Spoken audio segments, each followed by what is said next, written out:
আসসালামু আলাইকুম প্রিয় দর্শক, চলে আসলাম ইউনিক আরও একটি রেসিপি নিয়ে। আর এই রেসিপিটা দেখে আপনারা কেউ মনে করবেন না যে আসলে যাদের তরকারি নেই এটা মাত্র শুধু তাদের জন্য। এই কথাটা যদি বলেন অবশ্যই ভুল করবেন। এটা হচ্ছে কলার খোসা ভাজি, কাঁচকলার খোসা। এটা খুবই, এতে প্রচুর পরিমাণে আয়রন থাকে। তো সেটা ফেলে না দিয়ে আমরা যদি এভাবে রান্না করে খাই তাহলে আমাদের দেহের জন্য খুবই খুবই ভালো হয়, শরীরের জন্য খুবই ভালো হয়। তো সবার আগে বলে রাখি, যারা আমার চ্যানেলে নতুন এসেছেন প্লিজ আমার চ্যানেলটি সাবস্ক্রাইব করে রাখুন, পাশে থাকা বেল বাটনটা একটা ক্লিক করে দিন। তো প্রথমে আমি এখানে কলার খোসা নিয়েছি, মানে কাঁচকলাটা কাটার পরে যে খোসা ছিল সেটা আমি ঠিক এভাবে কুচি করে নিয়েছি। আপনারা চেষ্টা করবেন একটু কুচি করে নেওয়ার জন্য। আর এতে কতটা আয়রন সেটা আমার হাত দেখে বুঝতে পারবেন। এটা কাটার সময় আমার হাতটা একেবারেই কালো হয়ে গেছে, আঙ্গুলের উপরে দেখলেই বোঝা যাচ্ছে। যাই হোক, এটা কোনোভাবেই যেন ফেলে দিবেন না। আপনারা ট্রাই করলে তারপরে বুঝতে পারবেন যে এটা কতটা স্বাদের আর দেহের জন্য কতটাই উপকারী।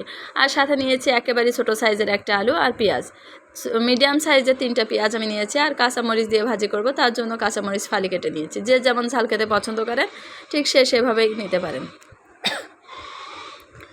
তো সেটা আমি ধুয়ে পরিষ্কার করে নিয়েছি। আর এখানে এটা সিদ্ধ করার জন্য প্রথমে পানি দিয়েছি। অবশ্যই সিদ্ধ করে নিতে হবে, না হলে এটা যে পরিমাণে শক্ত থাকে খোসাটা, তাতে করে ভাজি করতে একটু সমস্যা হবে। এই জন্য অবশ্যই আগে থেকে সিদ্ধ করে নিতে হবে। আমি চুলার জালটা অন করে দিয়েছি। আর এ পর্যায়ে যে খোসাগুলো আমি এখানে কেটে রেখেছিলাম সম্পূর্ণটাই নামিয়ে দিলাম। এখন আমি এটা সুন্দর করে সিদ্ধ করে নিব। আবারও বলছি, যারা আপনারা ভাবেন যে হচ্ছে যাদের তরকারি নেই শুধু তাদের জন্য এটা, সেটা কখনোই এই কথাটা বলে ভুল করবেন না। অবশ্যই আপনারা এটা ভাজি করে খাবেন। এটা কলাতে প্রচুর প্রচুর পরিমাণে আয়রন থাকে, এই জন্য কলা প্লাস কলার খোসায় দুইটাই আমাদের জন্য উপকারী।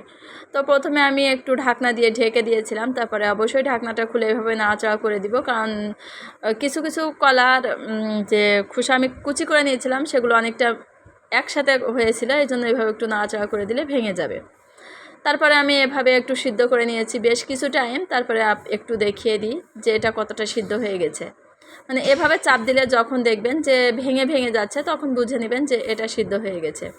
ঠিক এ পর্যায়ে আমি এটা নামিয়ে নিব, মানে কোনো একটা ছাঁকনিতে করে এটা আমি এই পানিটা ঝরিয়ে নিব। তো আমার ঝরানো হয়ে গেছে। এই পর্যায়ে আমি একটা লোহার কড়াই বসিয়ে দিয়েছি। আর তার আগে একটু দেখিয়ে দিই যে আসলে এটা কিভাবে আমি ঝরিয়ে নিয়েছি। এই যে ডালায় ফেলে এটা আমি সুন্দর করে পানি ঝরিয়ে নিয়েছি। এখন আমি এই লোহার কড়াতে কলার খোসাটা ভেজে নিব। তার জন্য চুলাটা অন করে দিয়েছি।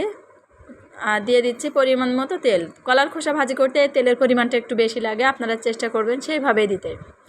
যখন তেলটা একটু গরম হয়ে আসছে তখন আমি কাঁচামরিচ প্লাস কলার খোসা দুইটাই দিয়ে দিয়েছি, মানে যেভাবে আলু ভাজি আমরা ঠিক সেভাবে করে ভেজে নিব। তো এ পর্যায়ে সাথেই দিয়ে দিব আমি যে পেঁয়াজ আর আলু কুচি করে রেখেছিলাম সম্পূর্ণটাই। তো আপনারা প্রত্যেকটা স্টেপ ফলো করবেন, করলে দেখবেন এই ইউনিক রেসিপিটা আপনাদের কাছে খুবই ভালো লাগবে। আর এটা কতটা মানে উপকারী একটা জিনিস সেটা আপনারা কোনো ডাক্তারের কাছে গেলেও হয়তো বুঝতে পারবেন। আমাদের সবসময়ই বলে যে হচ্ছে কলা খেতে, কলার প্রচুর পরিমাণে আয়রন থাকে, যাদের রক্তের ঘাটতি থাকে তাদের জন্য কিন্তু ডাক্তারে সবসময় বলে থাকে। তো এই জন্য কলার খোসাটা কিন্তু তার থেকে বেশি উপকারী। চেষ্টা করবেন খাওয়ার জন্য। একটু নাড়াচাড়া করার পরে আমি এখানে দিয়ে দিচ্ছি স্বাদমতো লবণ। স্বাদমতো লবণ দেওয়ার পরে এভাবে একটু নাড়াচাড়া করব। কোনোভাবেই কিন্তু এখানে আমি হলুদের গুঁড়া দেয়নি। চেষ্টা করবেন হলুদের গুঁড়াটা সবাই শেষে দেওয়ার জন্য। এভাবে আলতো হাতে নাড়াচাড়া করে আমি একটু ভেজে নিয়েছিলাম। নেওয়ার পরে বেশ টাইম ধরে, মানে যখন এটা হবে ভাব ঠিক সে পর্যায়ে আমি এখানে দিয়েছিলাম হলুদের গুঁড়া। তো আপনারা প্রথম থেকে শেষ পর্যন্ত দেখলে বুঝতে পারবেন যে এটা কেমন হয়েছে। তো বলে রাখি যে আপনারা যারা আমার ভিডিওটি দেখছেন অবশ্যই একটা লাইক করবেন। ভিডিওটি ভালো লাগলে অবশ্যই কমেন্ট করবেন। আর কে কে খেলো অবশ্যই, মানে খেয়েছেন আপনারা যে কলার খোসা ভাজি, অবশ্যই আমাকে কমেন্ট বক্সে জানাবেন। আমি একটু নাড়াচাড়া করে তারপরে ঢাকনা দিয়ে ঢেকে দিয়েছিলাম। এটা যেহেতু কলার খোসা সিদ্ধ করা থাকলেও তারপরেও যদি একটু ঢেকে ঢেকে ভাজি করেন সেক্ষেত্রে কিন্তু এটা অনেক সফট হয়ে যাবে। এই জন্য চেষ্টা করবেন যে একটু ঢেকে ঢেকে ভাজি করার জন্য।